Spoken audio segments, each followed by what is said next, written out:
Indissociables de nos paysages et essentiels à l'équilibre de la vie, les cours d'eau constituent une formidable source de production d'énergie, propre, sans émission de gaz à effet de serre et renouvelable à l'infini.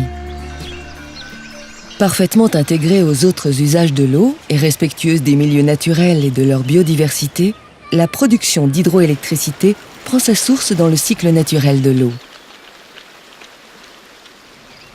Sous l'action du soleil, l'eau des océans s'évapore, se transforme en nuages, puis, au gré des événements climatiques, retombe en neige, pluie, grêle, qui alimentent les cours d'eau et fournissent leurs matières premières aux aménagements hydroélectriques. Ces installations convertissent l'énergie naturelle des rivières et des fleuves en énergie électrique.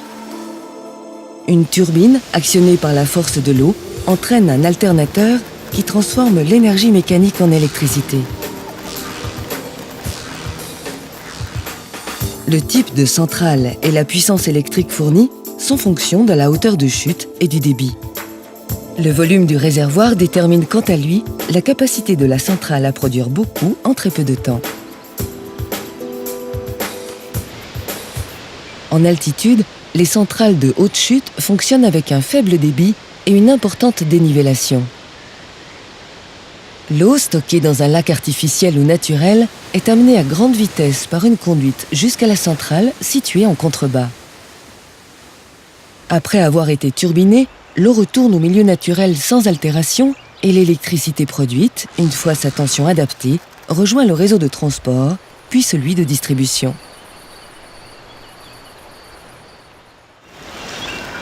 Plus bas dans la vallée se situent les centrales de moyenne chute, adaptées à des débits moyens et des dénivellations comprises entre 30 et 300 mètres. La centrale de production est souvent directement raccordée au barrage de retenue. Pour préserver la vie aquatique, un débit minimum alimente en permanence le cours d'eau. C'est ce qu'on appelle le débit réservé. C'est en plaine, là où le terrain offre peu de relief, que se situent les aménagements hydroélectriques de basse chute. Avec peu ou pas de réservoir, ces installations équipent les cours d'eau dont le faible dénivelé, moins de 30 mètres, est compensé par un débit important.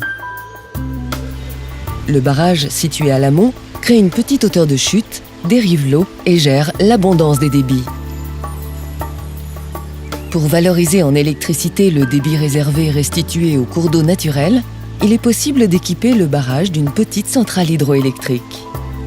Une passe à poissons peut également être prévue pour favoriser leur circulation au-delà des ouvrages. Jusqu'à plusieurs kilomètres à l'aval du barrage se situe la centrale de production. Elle est alimentée par un canal d'amenée qui peut également servir à la navigation. Dans ce cas, des écluses permettent aux bateaux de franchir le dénivelé.